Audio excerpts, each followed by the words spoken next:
매매증권 다시 정리해 보면은, 그러면 이거는 주식이고 채권이랑 한번 비교해 볼게요.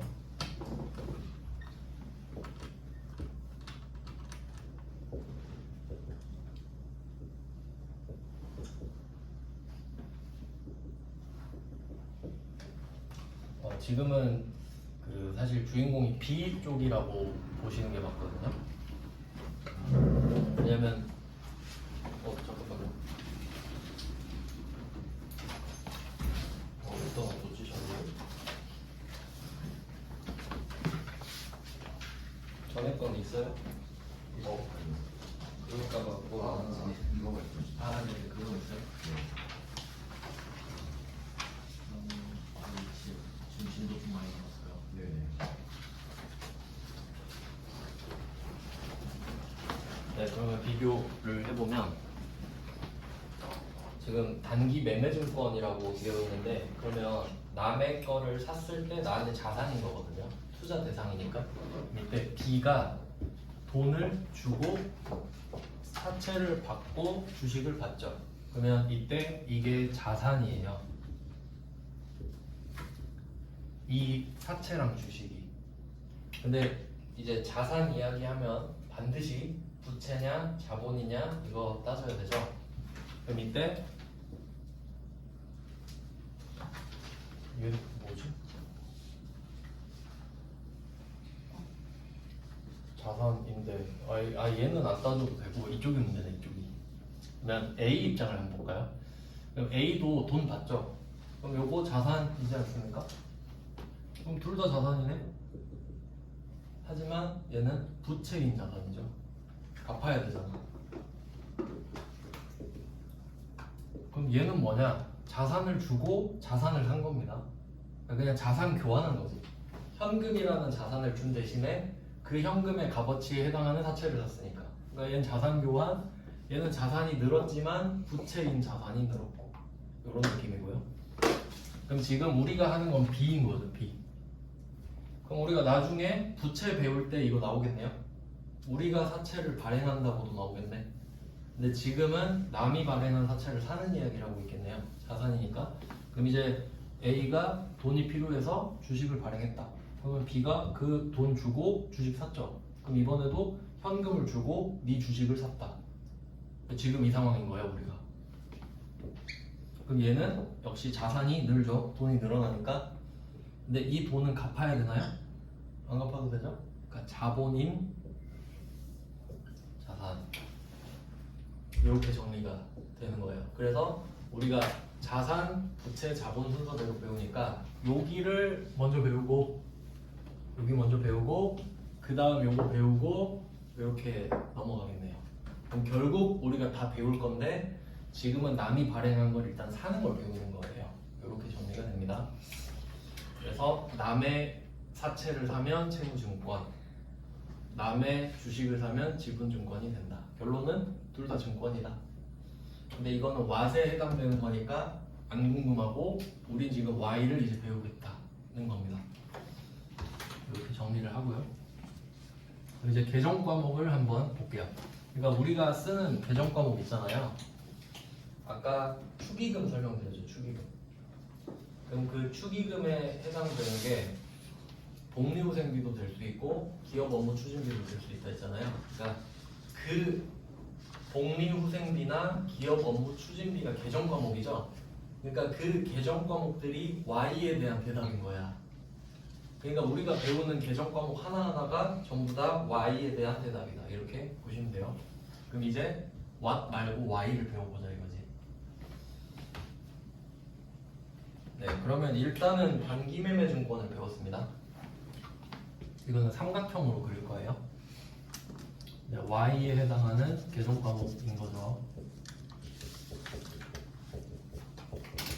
자, 일단 단기 매매증권을 배우고 있어요. 단타를 쳐야 되거든요. 단타. 뭐 이런 거 아시죠? 단타 치는 거는 그러면 이게 단타를 치는 게 내 마음대로 되는 게 아니에요. 그래서 아까 막 나왔던 표현 중에 상장 주식 뭐 이런 말도 있었고 또 뭐가 있었죠? 상장 주식이랑 시장성이 있다 뭐 이런 얘기 하죠. 그래서 주식 시장 이야기를 하는 거예요. 그래서 이 단기 매매 증권이 성립하려면 두 가지가 필요해요. 일단 첫 번째는 좀 당연한데 단기 매매 목적이 있어야 되죠. 그러니까 내가 단타를 칠 의지로 사야 단기 매매 증권이 될 거 아니에요. 너무 간단해요. 단기 매매 목적이어야 한다. 간단하죠? 이거는 의지만 가지면 돼요. 나는 단타를 치겠어 하면 1번은 성립이 되는 거예요. 근데 2번은 쉽지 않아요. 시장성이 있어야 해요. 시장성이 있어야 합니다. 그럼 시장성이 뭐냐라고 하면 예를 들어볼게요. 여러분이 만약에 집에 뭐 안 입는 옷이나 안 입는 신발이 있어요. 그래서 이거를 팔고 싶은 거예요. 근데 귀찮아요. 팔기가. 요새는 당근마켓, 번개장터 이런 거 많잖아요. 내가 이걸 사진을 찍어서 올리면 시장성이 생겨요. 누가 보고 연락할 수 있잖아요. 그럼 안 올리면 시장성이 없지. 누가 어떻게 알아 내가 뭘 팔고 싶은지. 그냥 그것뿐이거든요. 결론은 뭐냐면 여기 상장이라는 말 있죠. 상장 주식 들어보셨죠? 시장에 올렸다는 뜻이에요. 그러니까 윗상자긴 한데 올렸다는 뜻도 있거든요. 시장에 내가 갖다 올린 거예요. 그러면 이제 살 사람 사라 이거죠. 그럼 이 두 개가 충족이 돼야, 두 개가 엔드 조건으로 충족이 돼야 단기 매매 증권이 돼요. 그래서 뭐 시험에서 언급은 하진 않는데요. 그냥 참고로 말씀드리면 여기 시장 이름 뭐 있냐 하면 다 들어보셨을 거예요. 코스피. 이거 시험에 안 나와요. 이거는 코스닥, 코넥스. 이게 시장 규모거든요. 그러니까 코스피에는 뭐 있냐면 삼성전자랑 포스코 이런 회사 있어요. 그러니까 딱 봐도 안 망할 것 같은 회사 있죠. 그리고 코스닥부터는 여기부터 이제 대박이 좀 터져요. 좀 약간 중견? 그러니까 확 뛰는 그런 회사가 나와요. 그러니까 코스피에선 대박이 거의 없다고 보시면 돼요. 그리고 코넥스는 제일 작은 회사. 그러니까 이제 여기가 도박성이 강해져요, 점점. 그러니까 어쨌든 여기에 무슨 시장이든 간에 여기에 올라가 있는 주식을 사야 내가 단타를 치든가 말든가 하지. 올려야 누가 사갈 거 아닙니까? 그래서 너무나 당연한 말이에요. 시장성이 있어야 된다. 상장 주식이다. 그래서 같은 말로 상장 주식이어야 한다. 이런 표현을 쓰는 겁니다.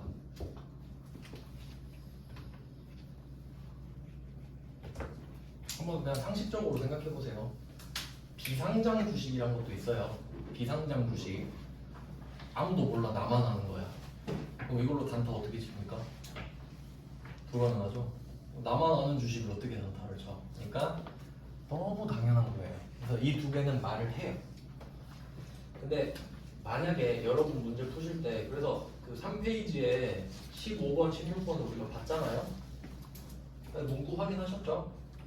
단기 매매 목적이고 시장성이 있어야 된다. 그걸 확인을 한 거예요. 근데 가끔씩 뭐 생략하기도 해요. 그냥 나 단기 매매 목적으로 샀거든 이렇게만 말해도 그럼 시장성이 있겠거니라고 생각하시면 됩니다. 그러니까 제정신이면 단기 매매 목적으로 산 이유가 뭐겠어요? 되니까 샀을 거 아니야. 그러니까 가끔 그렇게도 나오니까 좀 얘는 완벽한 문장이고 언급을 하지 않아도 그럴 수도 있구나 정도 보시면 됩니다. 그럼 이제 요게 이제 시험에 좀 내기가 좋다 말씀을 드렸고요. 왜냐면 이 단기 매매 증권은 그 유일하게 취득 부대 비용을 비용으로 처리한다고 그랬죠. 이유도 좀 말씀드릴게요. 왜 그러냐면 목적이 단타죠. 그러면 단타의 생명은 뭐냐면 얼마에 들어가서 얼마에 나왔냐거든. 그러니까 내가 이걸 10만 원에 사서 11만 원에 팔았다. 그러면 딱 그 금액이 중요하죠. 얼마에 들어가서 얼마에 나왔냐. 그러면 수수료를 여기에 더해버리면요. 만약에 내가 이걸 10만 원에 샀는데 수수료가 뭐 1,000원이 들었어요. 근데 이거를 11만 원에 판 거야. 그러면 나는 10만 원에 들어가서 11만 원에 나왔다는 정보를 얻고 싶은 거지 이 수수료를 넣어버리면 희석돼 버리거든요. 그러니까 딱 나는 이걸로 10,000원 번 거야. 1,000원은 따로고 이렇게 알고 싶은 거야. 그래서 얘는 비용으로 처리를 해요. 단타의 생명은 얼마에 들어가서 얼마에 나왔냐기 때문에. 그래서 비용도 따로 빼버려요. 원래 뭐 그런데 조금 이해할 때 외울 때 도움 되시라고. 자, 이렇게 하고 이제 나머지 2개 들러리가 더 있거든요. 시험에 내기 좋은 거는 매도 가능 증권이 될 것 같은데 이것도 이제 여러분이 다루게 될 주제입니다. 매도 가능 증권, 단기 매매 증권하고 매도 가능 증권. 그리고 한 개가 더 있습니다. 나머지 한 개는 만기 보유 증권이에요. 만기 보유 증권. 써놓고 이름 한 번씩 다시 볼게요. 단기 매매 증권, 매도 가능 증권, 만기 보유 증권. 그리고 이거를 이해하셔야 됩니다. 잘 보면요. 단타 치는 건 이해되시죠? 짧은 기간에 시세가 오르면 바로 팔 준비가 돼 있어. 단기 매매. 그다음에 만기 보유부터 보셔야 돼요. 그다음에 만기까지 보유하겠다. 그럼 이 말은 그 채무증권이랑 지분증권 있잖아요. 요거랑 또 하나씩 매칭할게요. 좀 여기서 헷갈리실 수 있는데 단기 매매 증권의 이 증권은 유가증권을 말한다고 했어요. 그러니까 여러분이 주식으로 단타를 칠 수도 있고 채권으로 단타를 칠 수도 있어요. 물론 채권은 정말 좀 고수여야 되는데 가능은 해요. 좀 이야기는 안 할게요. 그냥 채권으로 단타를 칠 수도 있으니까 내가 주식이든 채권이든 단타 목적으로 사면 단기 매매 증권이 돼요. 둘 다 돼요. 그 다음에 만기 보유 증권을 볼게요. 얘는 만기라고 하면 만기는 꽉 찬 거죠. 꽉 찬 거. 그럼 이날은 돈을 받는 날이거든요. 그럼 이 만기라는 말이 효력이 있으려면 채권밖에 안 돼요.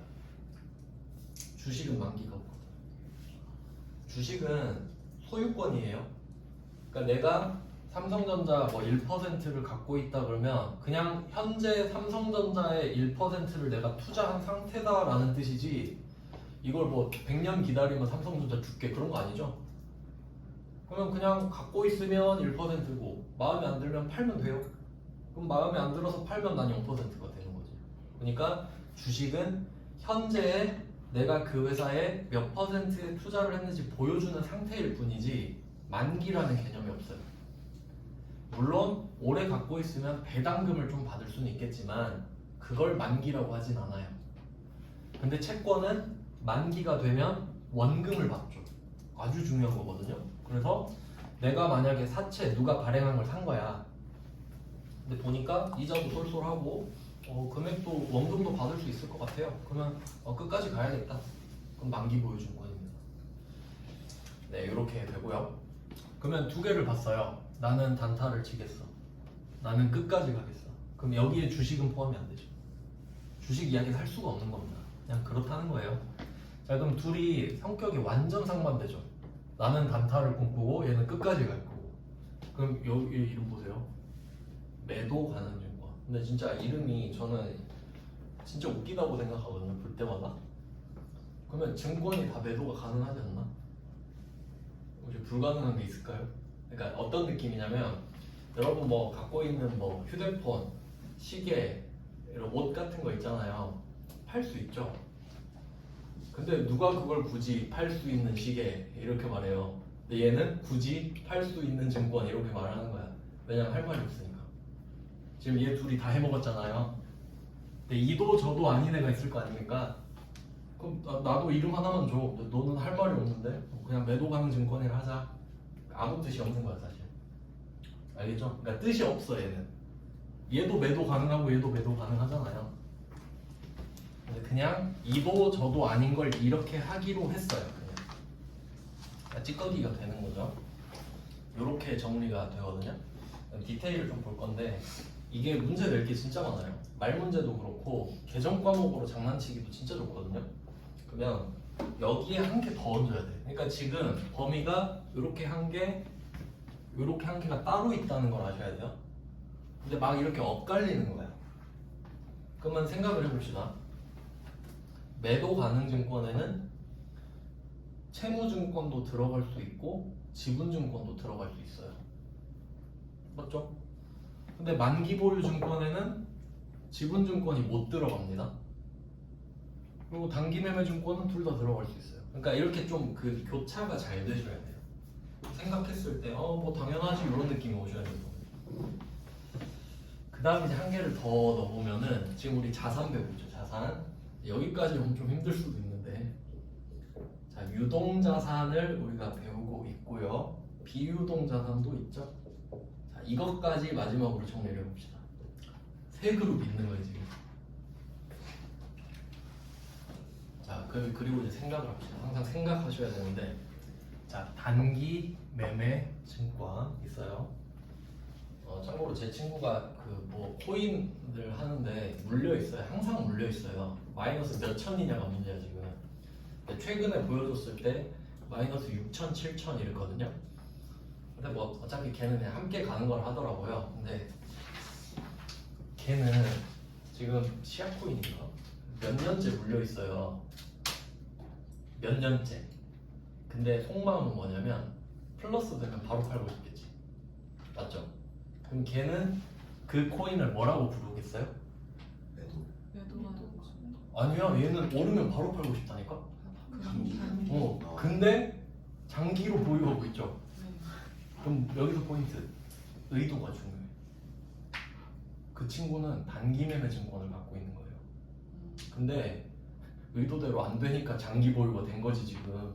이해되세요? 그러니까 내가 단기 매매 목적으로 샀는데 장기 보유를 할 수도 있다니까? 근데도 걔 이름은 단기 매매 증권이에요. 왜? 기회가 되면 바로 팔 준비가 돼 있거든 지금. 알겠어요? 그러니까 의지가 중요해. 나는 이거 오르면 바로 팔 거야. 근데 그 친구는 평생 못 팔죠. 마이너스 7천? 뭐 그냥 걔는 저번에 말했잖아요. 그랜저 한 대 뽑아서 바로 폐차했다 생각해요. 걔는 그냥 긍정적인 친구예요. 지가 선택한 거니까 책임을 져야 된다. 뭐 그런 생각해요. 그러면 이렇게 됐을 때 단기 매매 증권은요. 유동자산, 비유동자산에 들어갈 수 있을까 생각해요. 그 친구는 지금 한 3년 된 것 같은데 그럼 이 친구는 준비만 그러니까 가격만 오르면 바로 팔 준비가 돼 있다 했죠. 하지만 3년을 보유하고 있어. 그럼 그 마음 속에는 유동자산이에요. 그러니까 단기 매매 증권은 비유동자산이 될 수가 없지. 왜냐면 내 마음 속엔 언제나 팔고 싶은 마음이 있기 때문이죠. 그래서 유동자산, 비유동자산으로 나눠지면 골치 아픈 게 뭐냐면 숫자가 두 개예요. 아까 그 복리후생비 500, 800 있다 했잖아요. 얘도 매도 가능 증권이 이름이 두 개일 수도 있잖아. 만기보유 증권도 그렇고. 근데 다행히 단기 매매 증권은 비유동 자산이 될 수가 없다 그랬죠? 의지 때문에. 그러니까 얘는 이름이 한 개밖에 없어. 다행히. 그러니까 이런 건 고민할 필요가 없지. 그러니까 여러분이 단기 매매 증권을 검색하잖아요. 그럼 한 개밖에 안 뜨니까 기분 좋게 엔터를 딱 치면 된다 이거지. 그러니까 제가 이걸 별말 안 하잖아요. 근데 이제 만기 보여주는 가볼게요. 그럼 얘는 끝까지 갖고 가겠다는 소리죠? 그럼 느낌이 좀 어때요?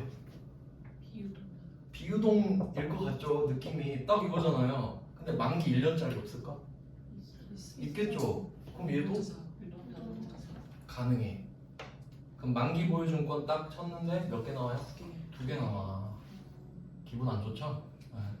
그러니까 구분하는 법을 알아야 될 거 아니야?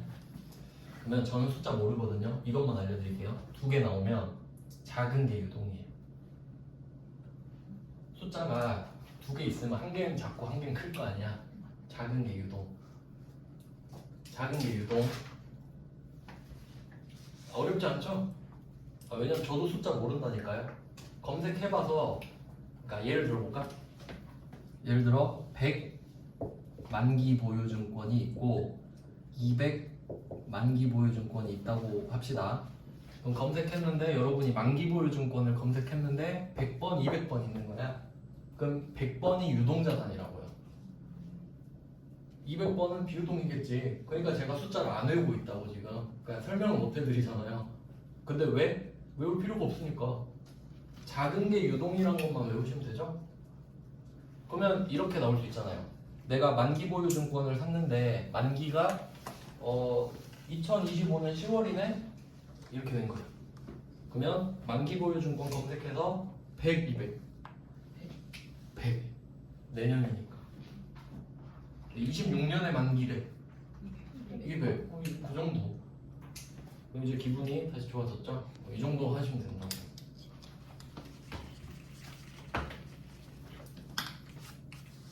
그러면 만기 보유 증권은 만기가 내년까지는 또 있을 수 있구나. 조심해야겠구나 생각해야죠.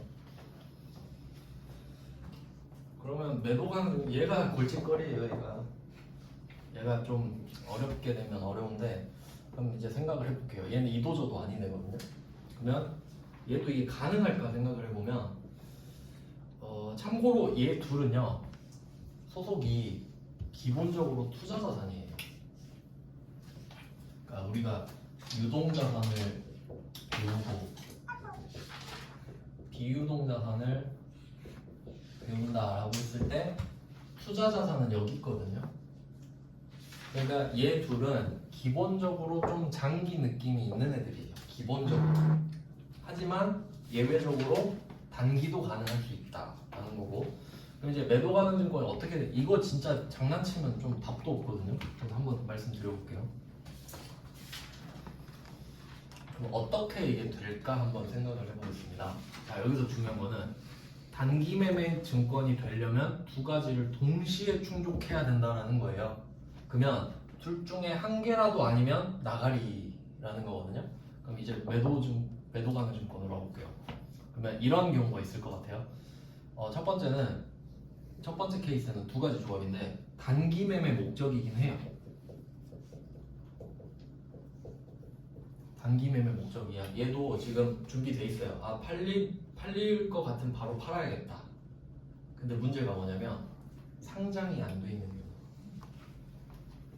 근데 비상장이야.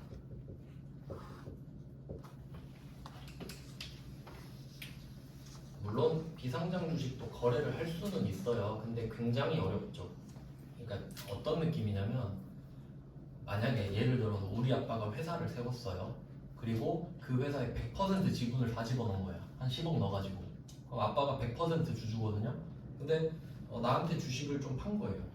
그런 게 비상장 주식이면 우리만 아는 거야. 그럼 아는 사람한테밖에 못 팔죠. 단타가 힘들겠네. 그러면 이때 내 친구가 되는 거예요. 의지는 불타오르나 안 사 아무도. 그럼 얘는 자연스럽게 단기 매매 증권이 안 돼.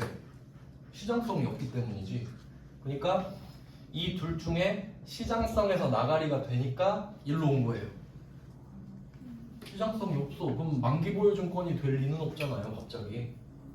그럼 나 단타가 좀 힘들어졌네. 내려와야죠. 이런 경우가 있을 수 있고, 두 번째는 반대의 경우도 있지 않을까요? 반대도 있지 않나? 그러니까 나는 지금 단기 매매 목적이 아니에요.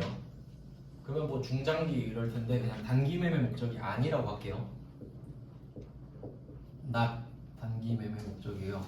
나는 그냥 아무 생각 없어. 그냥 뭐 갖고 있어 보려고 이런 느낌도 있을 수 있죠.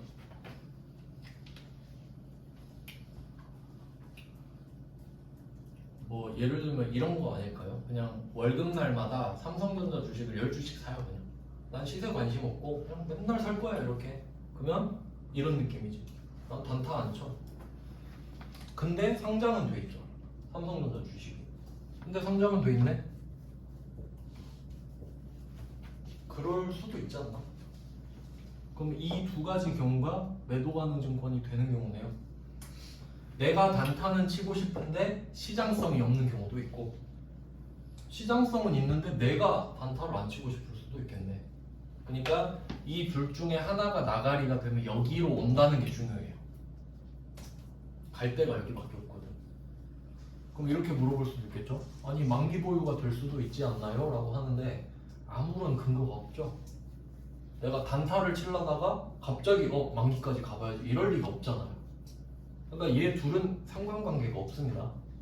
그러니까 얘 둘이가 되게 중요하지 관계가.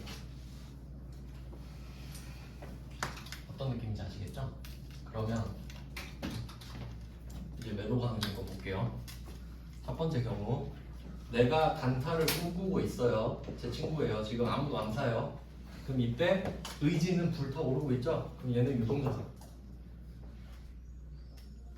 이런 경우에 매도 가능 증권이면 유동자산이라니까. 팔고는 싶어. 안 팔릴 뿐이지. 그럼 두 번째, 상장은 돼 있는데 내가 단타로 안 치고 싶은 걸?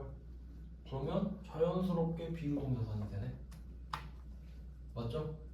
그럼 숫자 작은 거 큰 거, 작은 거 큰 거, 유동 비유동 작은 거 큰 거. 얘네들이 문제네.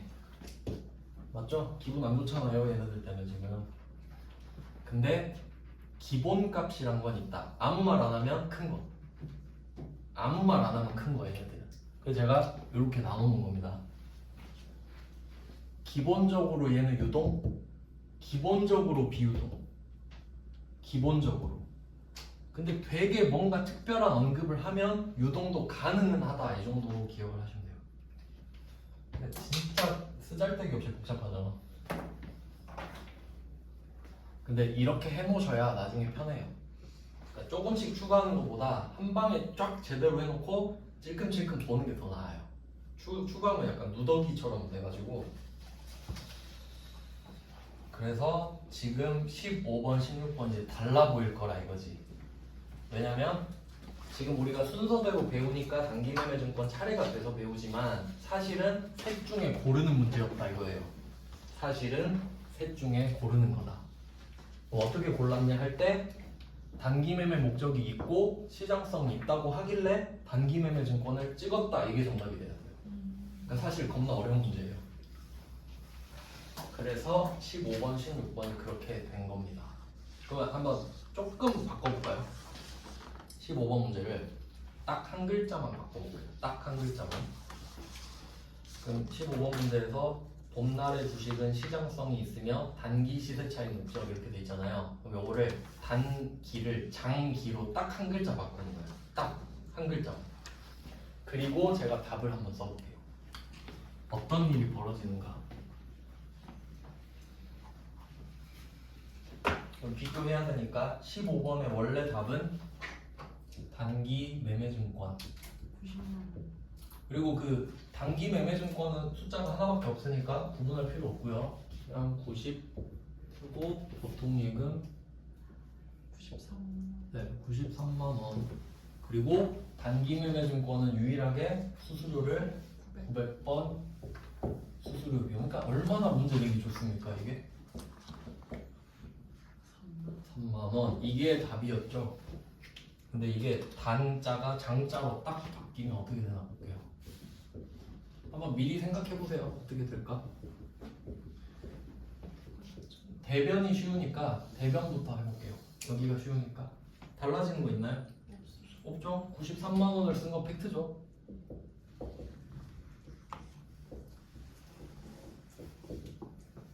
자, 그리고 생각을 해보는 거예요. 내가 주식을 샀는데 장기 시세 차익 목적이죠. 그럼 여기서 포인트는 뭐 중기로 나올 수도 있는 거예요. 그냥 단기가 아닌 게 포인트지. 시장성은 있죠. 시장성은 있는데 내 목적은 단기 매매 목적이 아니네. 그러면 매도 가능 증권이구나 답이. 자, 그럼 매도 가능 증권을 검색했죠. 두 개 나오죠. 숫자 작은 거, 큰 거. 큰 거. 그럼 여러분이 적을 때 뭐 저는 큰 이렇게 적어요. 그냥 숫자가 몇인지 어떻게 알아? 나도 몰라. 그냥 매도 가능 증권. 비유동 이렇게 쓰셔도 되고 큰 거 하면 알아먹죠? 큰 얼마? 10만 원. 힌트. 제가 아까 단기 매매 증권 할 때 유일한 예외라고 하지 않았나요? 그럼 유일한 예외가 아니면 다 원칙이야.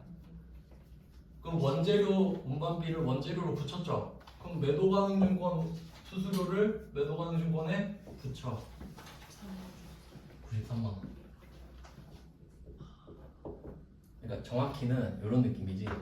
90 쓰고 아차 3만원 요렇게 쓰면 정확해요. 저는 이렇게 써요. 일부러 취득 부대 비용을 구분해서 하려고. 어차피 쓸 땐 93만원 쓰면 되잖아. 그래서 얘는 다 자산이 돼. 회계 처리가 달라져 버리죠. 그래서 중요합니다. 한 글자로 문제 장난칠 수가 있으니까. 이제 좀 달라 보이죠? 그러니까 이게 왜 시험에 잘 나오는가. 그러니까 이렇게 알려드린 거예요. 한 문제 때문에. 엄청 중요한 겁니다. 네, 이렇게 문제를 푸셔야 한다는 거예요. 근데 그때그때 조금 배우면 더 머리 아프거든요. 그러니까 차라리 이렇게 딱 배우고 그냥 여러분이 선택하시는 게 좋아요. 이 문제는 그냥 버리면 되겠는데? 뭐 이런 선택을 하실 수 있죠. 네, 그래서 시험에 아주 잘 나오는 단기매매 증권을 한번 해봤어요. 근데 여기선 둘 다 뭐 주식으로 나왔고요. 채권으로 나올 수도 있는데 상관없죠. 그냥 일단은 이렇게 보고 나올 때마다 좀 더 추가 설명을 드리도록 하겠습니다. 이제 4페이지로 가죠.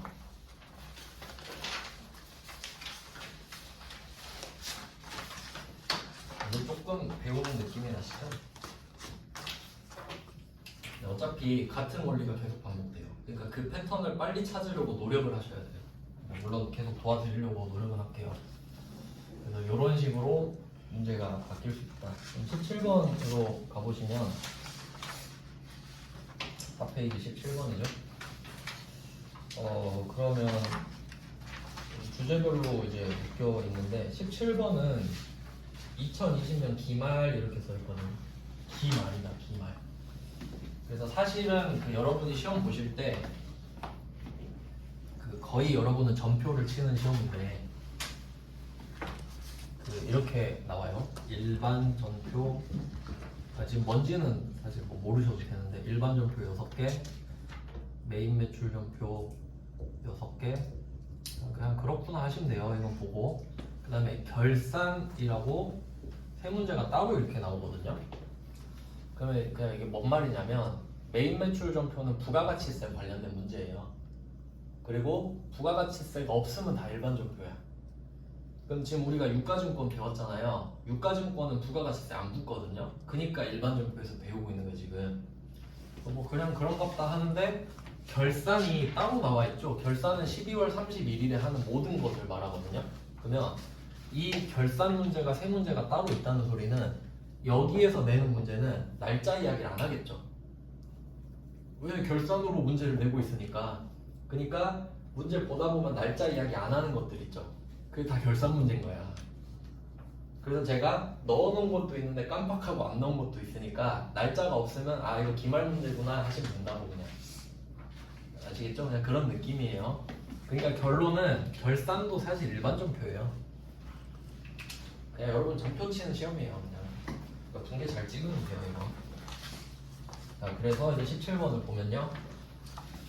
2020년 기말 현재 당사가 단기 매매 차익을 목적으로 보유하고 있다. 그러면 이걸 봤을 때 우리 배웠죠? 아까 지웠는데 단기 매매 차익을 목적으로 하면 단기 매매 증권이 되는 건 아니죠. 지금 상장이 하나 더 필요하죠. 근데 상장 여부를 말을 안 했잖아요. 그럼 상장이 됐으니까 단타 목적으로 샀다 이렇게 보시는 거라고. 조금 옛날 문제는 이렇게 허술하기도 해요. 그냥 그런갑다 하시면 돼요. 그러니까 별 말 없으면 일반적인 상황을 전제하는 거예요. 뭐 억지 부리고 이런 게 아니고 그냥 일반적으로 상장이 돼 있으니까. 그러니까 우리도 샀죠. 그러면 보니까 근데 개정 과목에 단기매매증권 써있죠. 이건 답을 알려준 거예요. 그냥 단기매매증권 쓰시라고. 자, 취득 원가가 1,500만 원 이렇게 돼 있네. 그럼 한번 그 아까 배운 거랑 생각해 볼게요. 취득은 아까 말씀드렸죠. 매입 아니면 제조다. 그럼 이 주식을 내가 제조했을 리는 없고 이 주식을 취득했다는 말은 매입 원가란 소리예요. 그러니까 내가 이거 매입하는데 1,500이 들었다. 근데 여기서 안 보이는 것까지 볼 수 있으면 이제 회계 실력이 좋은 건데 1,500에 수수료가 포함이 됐다 안 됐다? 안 됐다. 그게 포인트예요.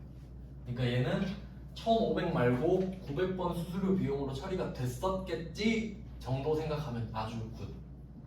그쵸? 그냥 그렇게 넘어가면 돼요. 왜냐면 매도 가능 증권이었으면 여기에 수수료가 포함되어 있는 걸로 봐야 되잖아. 그 차이가 있다고요. 자, 그리고 이제 20년도 제가 써놓은 것 같은데, 자, 19년도 12월 31일 공정가액이 있고 20년도 12월 31일 공정가액이 있는데, 그러면 이때 오늘이 언젠지를 찾아야 돼요. 2020년 12월 31일 있죠? 오른쪽에 여기다 오늘 이렇게 쓰세요.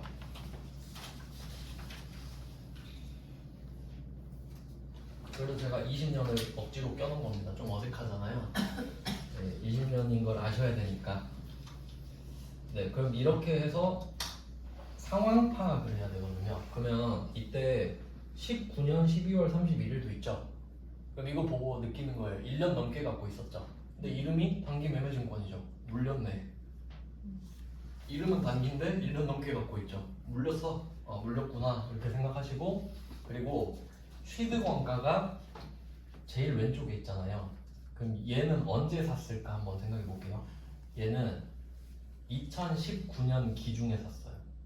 그렇게 참고로 적어두세요. 그리고 왜 그런지 설명해 드릴게요. 취득 원가에다가 뭐 위에 조그마한 칸 있으니까 거기에 그냥 2019년 기중 이렇게 쓰시는 거예요. 왜 그런지 생각해 볼까요? 어떻게 알지? 이걸 20년에 샀을 수도 있지 않나? 왜 그렇게 알 수 있냐면 19년 12월 31일이 나왔잖아요. 그러면 적어도 그 전에 샀겠지. 근데 18년에 샀을 수도 있지 않냐 하면, 그러면 18년 12월 31일도 이야기해야 됩니다. 어렵지 않죠? 그러니까 19년에 산 거예요. 그러면 뭐 그냥 대충 날짜를 한번 그려볼게요.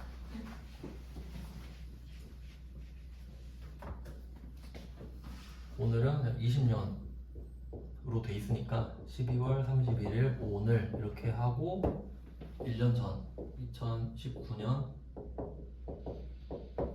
이 날이 엊그제 같은데 시간이 참 빠르네요. 19년 12월 31일 하고 19년 기중, 이런 느낌이에요. 자, 금액이 1,500, 그다음에 1,400, 그리고 오늘이 1,360 이렇게 됐습니다. 상황 정리 끝.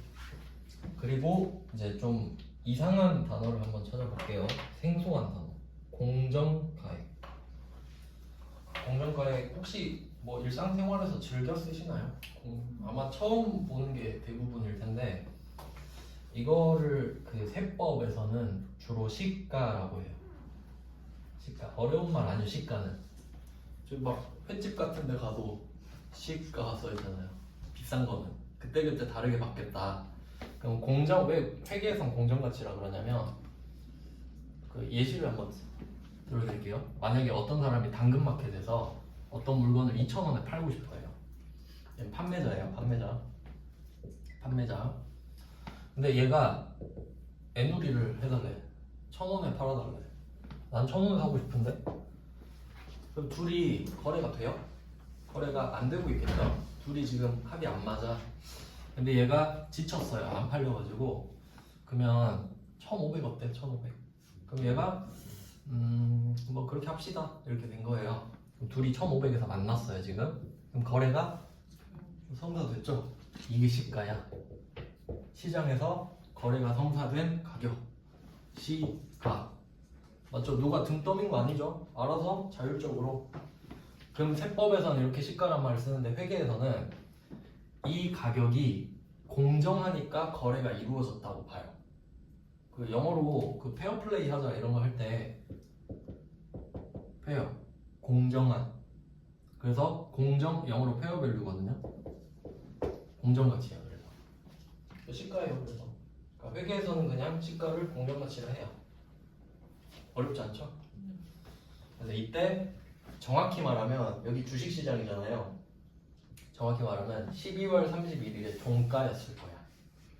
3시에 장 마감하잖아요. 그 3시에 끝났을 때 그 가격으로 평가를 하는데, 그런 것까지는 안 물어보죠. 그냥 그렇다는 거지. 그러면 한번 평가를 해볼까요? 그러면 이때 상상을 해봅시다. 우리가 19년 기준에 샀을 때는 아까 이런 분기했겠죠. 수수료 900번 빼고 얼마인지 모르지만 비용 처리하고 1,500만 원만 남긴 거죠. 그러면 이때 회계 처리 한번 생각해 볼까요? 뭐 몇 개월 지났는지 모르지만 12월 31일에는 보고서 작성을 해야 되기 때문에 딱 그 날짜의 금액으로 최신화, 업데이트를 시켜줘야 된단 말이에요. 그러면 내가 1,500에 산 건 팩트지만 이제 19년 12월 31일에 이걸 1,500으로 올리면 거짓말이 돼버리는 거예요. 왜냐면 방금 거래 1,400이 끝났는데 너 거짓말 치지 마 이렇게 되거든요. 그러니까 내가 1,000을 깎아버려야 돼. 그러면 이때 단기 매매 증권이 없어지는 경우가 두 가지 있거든요. 첫 번째는 팔았을 때 팔면 없어지죠. 두 번째 가격이 떨어졌을 때 100만 원 없애줘야 돼. 그러면 이때 분기할게요. 이때 지금 답 아니에요. 이거는 작년에 답이었겠죠. 그러면 단기 매매 증권 100만 원 사라졌죠. 단기 매매 증권 100만 원 사라졌습니다. 판 거 아니죠? 판 거 아닌데 100만 원이 사라졌죠. 증발했어요. 순자산이 감소했죠. 기분이 안 좋죠. 비용이 올 거예요. 안 어렵죠? 순자산 감소했으니까 기분이 나쁘고 비용 처리를 하겠다. 근데 그 비용 이름이 뭐야? 하면 이 상황을 그대로 쓰면 돼요. 단기 매매 증권을 12월 31일에 평가했더니 손실이 났다 해서 이름이 단기 매매 증권 평가 손실. 안 어렵죠? 우리 힘들게 하려고 만든 거 아니에요. 관리하려고 만든 거예요. 그래서 이름이 기니까 평가 손실이라고 쓸게요.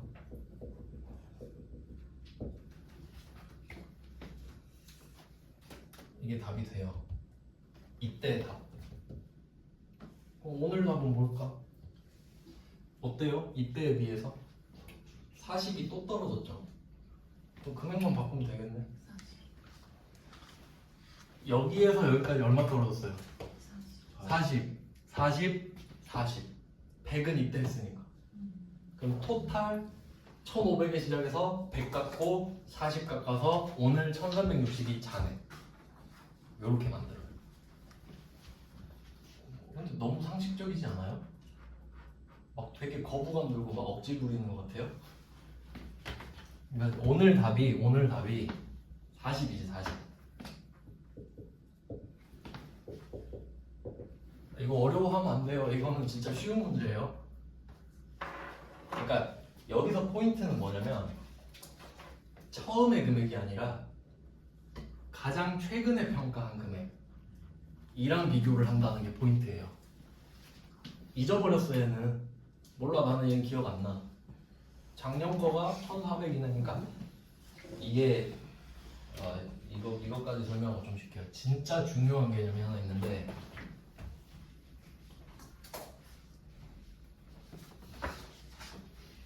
한번 설명을 드려볼게요. 공정가치 안 어렵죠? 공정가치는 그때의 시가입니다. 그냥 공정가치는 그때그때 바뀌겠구나 생각하면 되고, 두 번째 취득원가 생각을 해볼게요. 공정가치는 맨날 바뀌죠. 맨날 시, 분, 초대로 계속 바뀌죠. 계속 바뀌어. 네, 취득원가 여기서 한번 찾아볼까요? 취득원가 얼마죠? 1,500원이죠? 그럼 생각해보세요. 바뀌나요? 안 바뀌죠. 그래서 얘를 역사적 원가라고도 하는데 뭐 나오진 않아요. 맞죠? 역사적이죠? 1,500에 샀으면 그대로 가는 거죠. 난 얘를 1,500에 샀단 팩트니까. 이것도 안 어렵네. 네, 마지막 끝판왕 장부 금액. 장부 금액, 장부 가액 같은 말이에요. 이거가 중요해요. 계속 여러분을 괴롭힐 거예요. 그러니까 오늘 정리를 바로 하셔야 돼요. 장부 금액, 장부 가액.